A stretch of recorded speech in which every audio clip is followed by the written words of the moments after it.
Hi, this is Jen Barna with DocWorking.com. Today we have a very special guest on our podcast, Dr. Tony Lazzara. Dr. Lazzara's story is especially interesting because he took a path less traveled, one that I think you'll find inspiring. Please listen as we spend a few minutes asking him about his story and how he feels about his decision years ago to give up a successful academic career to live his dream of creating a home for children in need of medical assistance in a small town in Peru.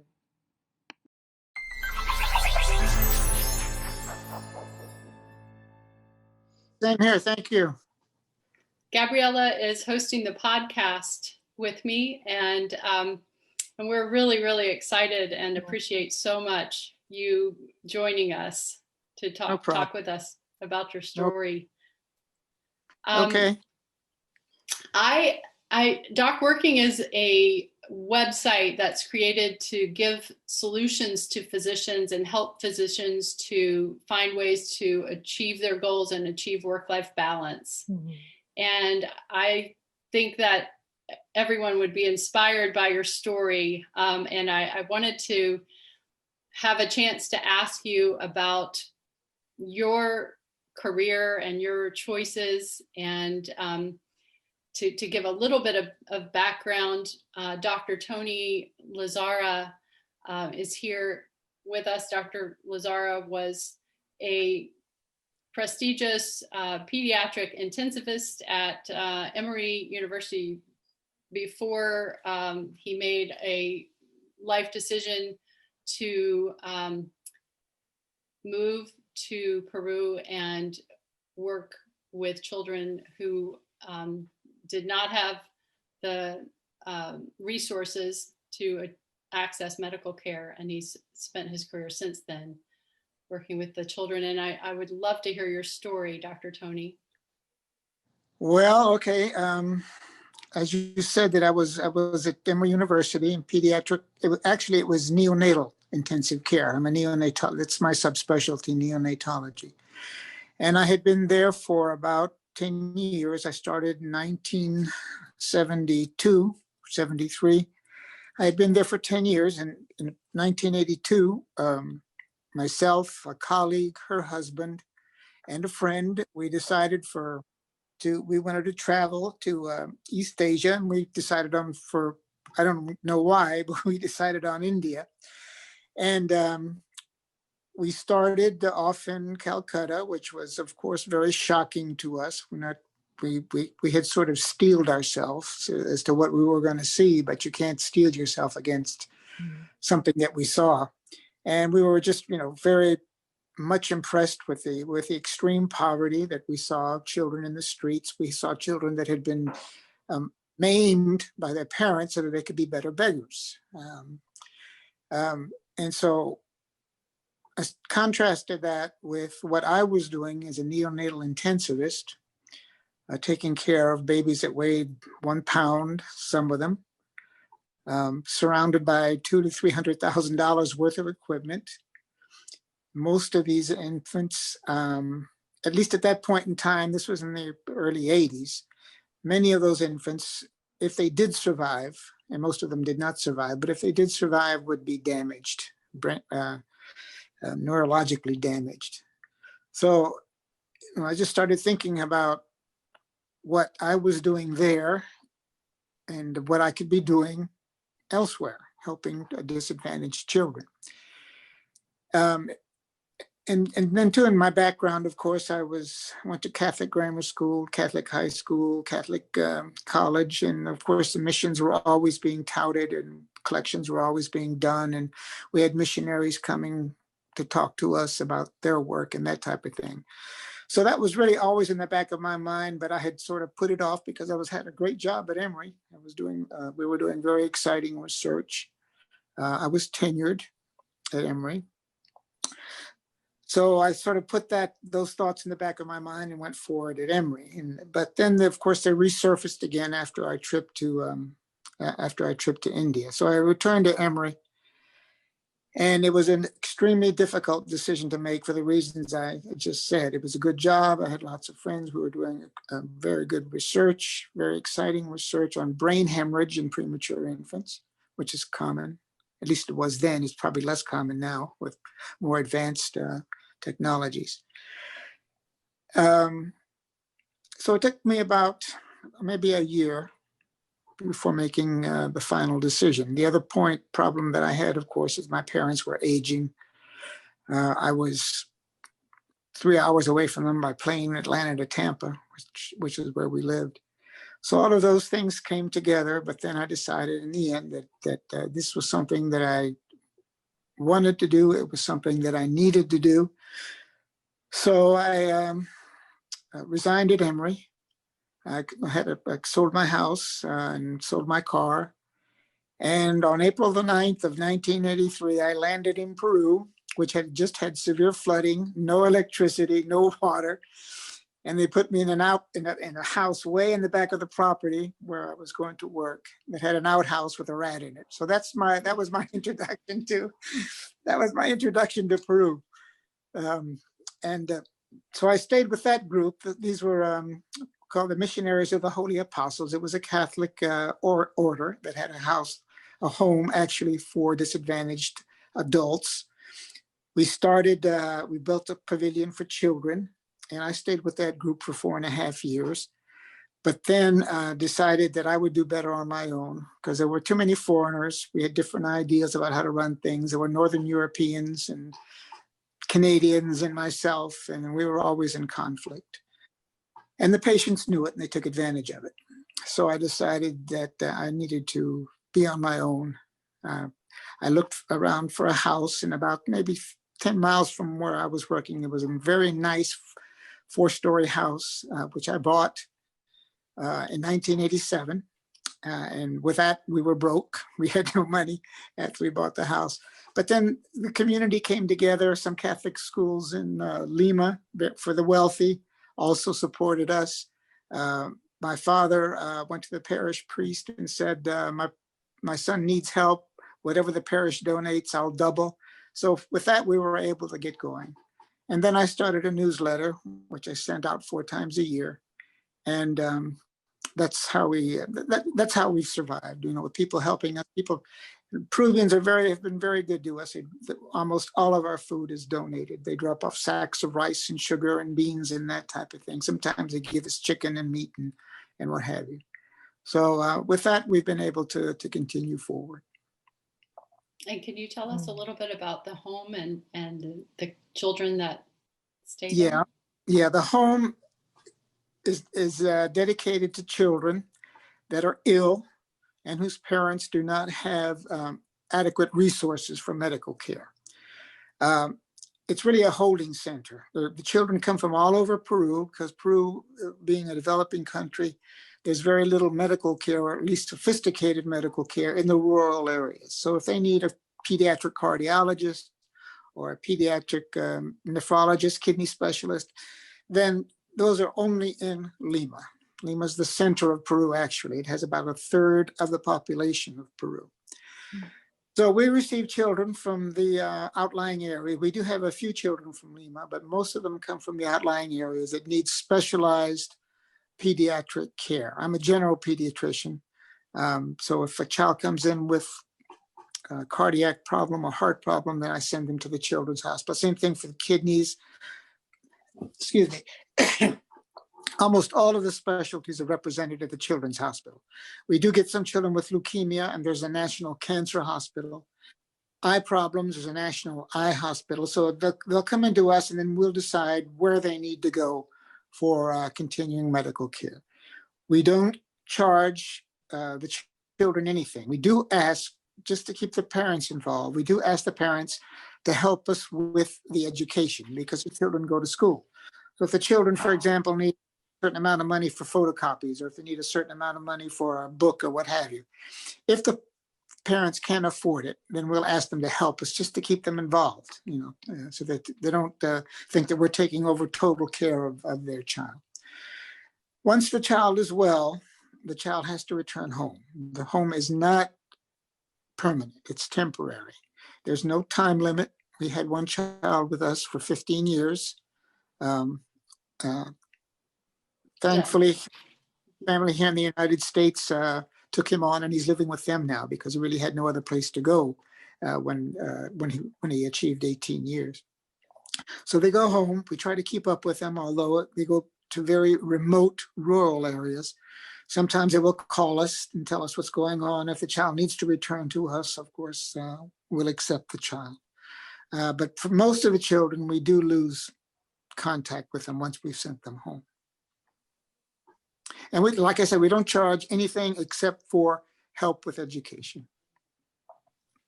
And all of the proceeds that are donated to the Hogar go specifically to the care of the children. Right, exactly.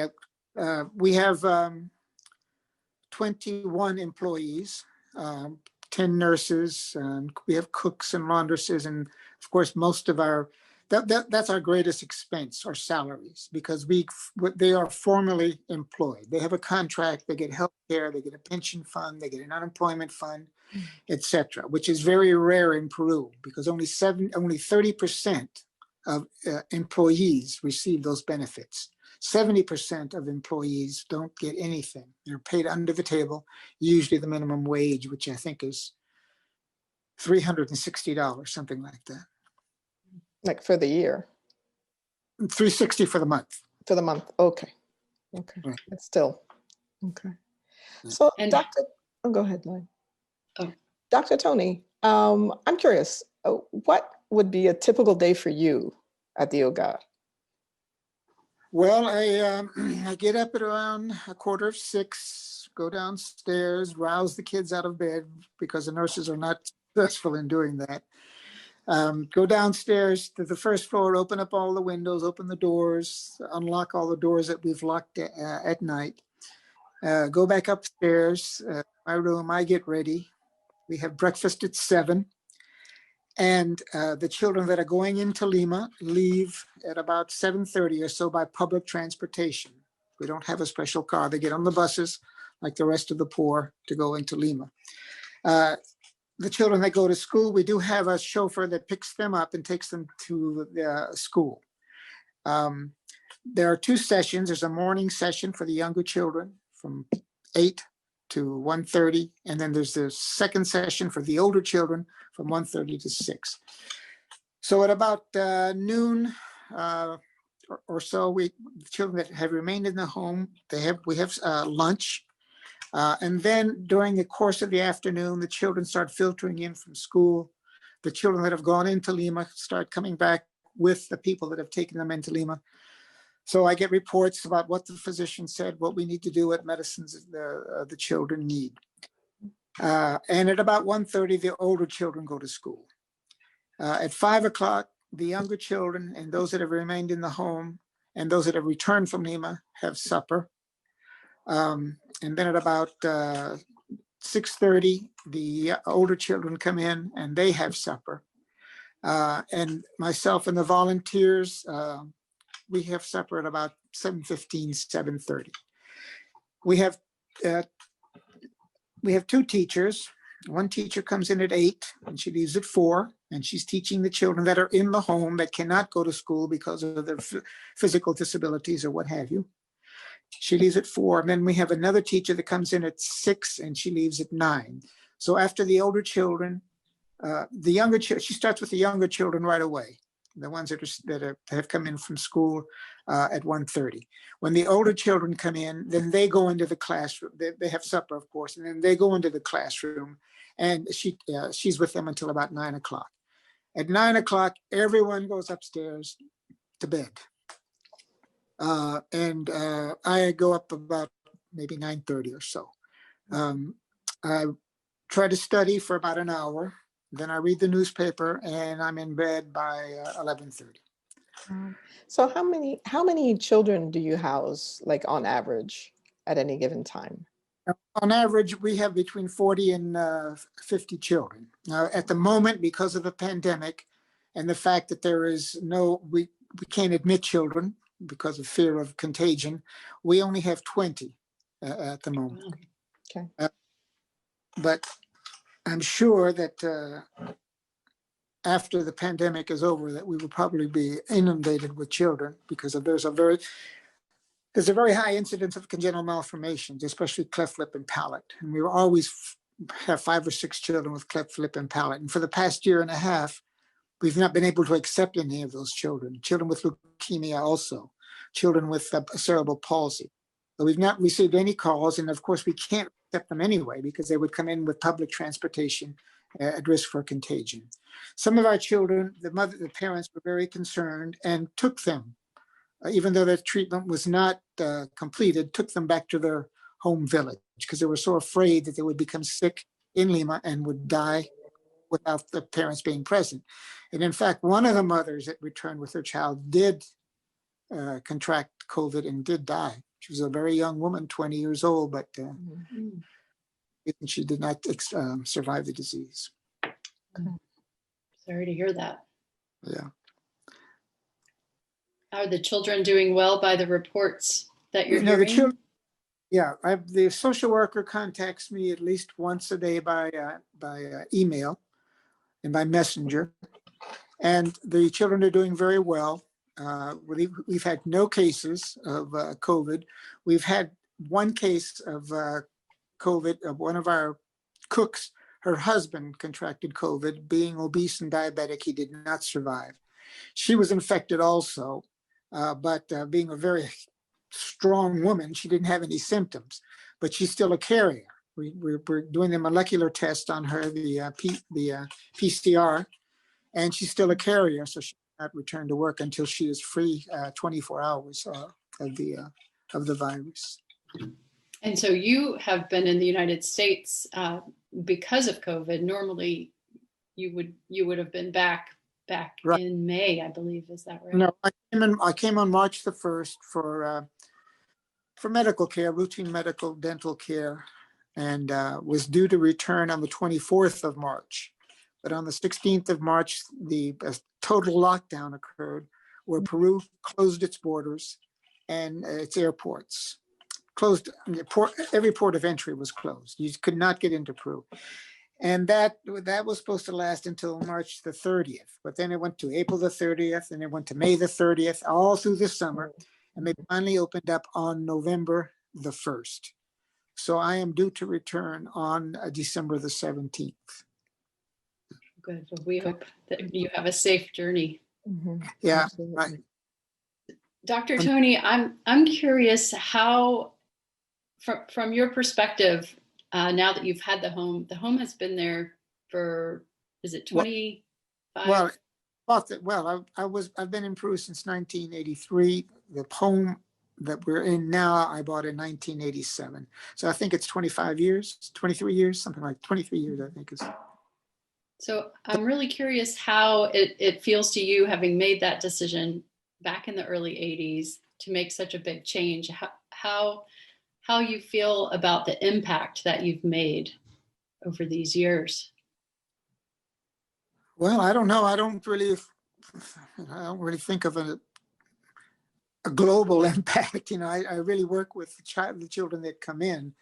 I mean, we've had a lot of children, some of them now are, of course, adults and they have their own families that have come by with their families and that call me on my birthday, call me on Christmas and New Year's and that type of thing.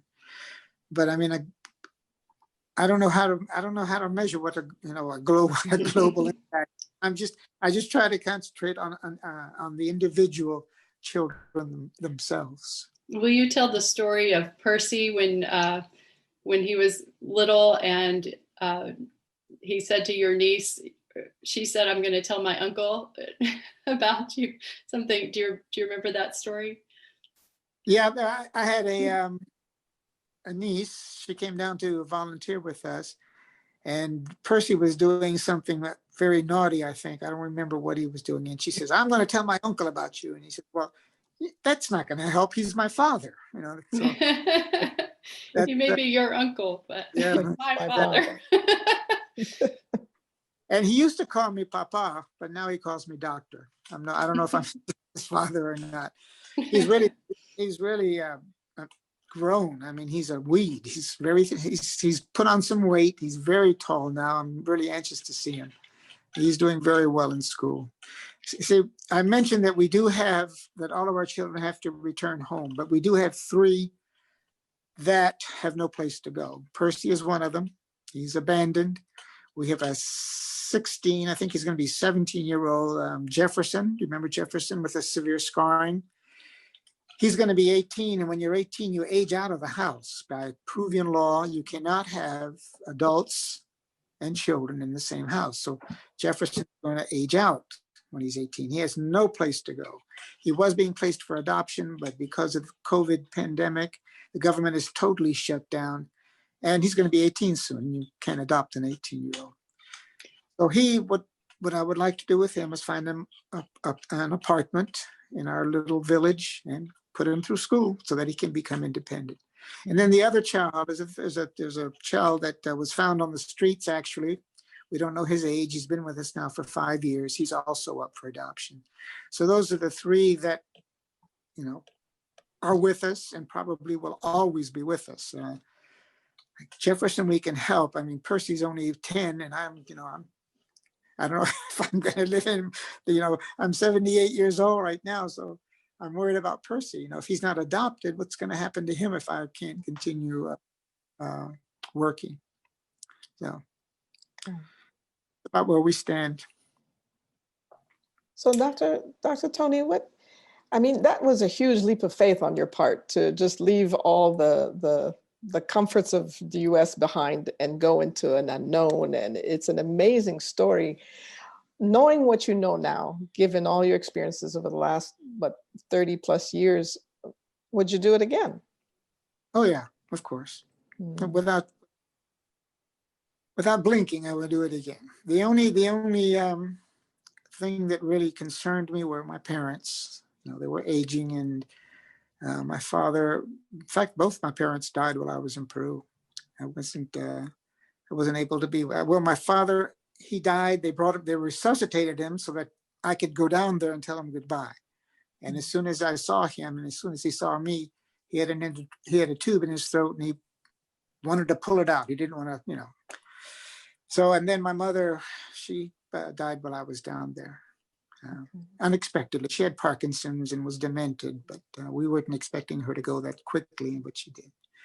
So no, that was the only thing that really bothered me, was leaving my parents, being the oldest Italian son, the oldest son of an Italian family. I was supposed to take care of my parents. My father was okay. He was taken care of. My mother was still alive and able to take care of him. But then when she had to go into a nursing home, and I would come in, and visit her, or I would stay with her for 3 weeks. Then I had to leave her, of course. That really bothered me a lot. But that's the only thing. And I do not in any way regret the decision that I made. Awesome. If you were advising a young doctor in their career, knowing now, what how would you advise them? I would just say you have to continue on no matter what comes your way. I mean, that first night in that outhouse, in that little house with an outhouse and a rat in it, I thought, what am I doing here? But, then you just have to have faith and just keep going. As things come, you have to. I can't think of the correct expression. Bend with the wind, or you have to be flexible. You just have to. You have to first of all know that it's not going to be the way it was when you were in the United States or wherever you're coming from. It's going to be different. And I went down there without speaking Spanish either. That was another trauma. But I eventually was able to pick it up. So no, just keep going. Don't let anything discourage you. Don't let anything get in your way. If you feel like this is what your vocation is, keep going. That's what I would tell them. Mm-hmm. And Dr. Tony, if someone wants to volunteer, how would they reach out to apply to do that? Yeah, we have a website. I think you have the website, right? The www.vialapazfoundation.org. So they can go there, contact me through that website, and I can give them information about volunteering. And it's VILLAPAZ. Foundation. Foundation. Mm-hmm. Right, foundation.org. .org. Okay, we will put a link to that on our website so that people can donate and or volunteer. Okay. And all right. Thank you so much for taking the time to talk with us. It was a pleasure. No problem. And thank you for talking with us. Absolutely. Again, a huge thank you to Dr. Tony Lazzara of VillaLaPazFoundation.org, who in this season is a living example of what a life of giving can accomplish. If you would like to donate or volunteer, please go to VillaLaPazFoundation.org. You can find the link in the notes for this episode and on the DocWorking.com About Us page. We would like to wish you and your family a happy Hanukkah, Merry Christmas, and Happy Kwanzaa, celebrating love, community, and family this year and always.